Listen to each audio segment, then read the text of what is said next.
Hi, my name is Kathy, and I want to let you know how great my new floor looks.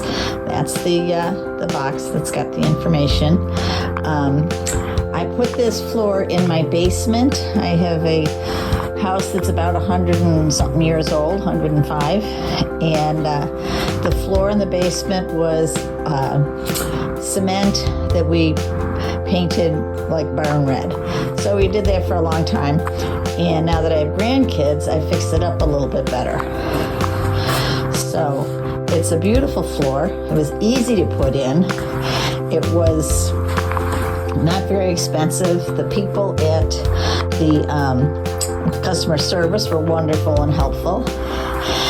And now my floor is lumpy because, like I said, my house is 100 years old. So this, you can still feel a little bit of the lumps, but it's all cushiony and it's so soft and lovely and gorgeous. And I just got new shelves. And the funny thing is, my daughter said, it isn't like you got a new floor, Mom. It's like you got an addition to your house.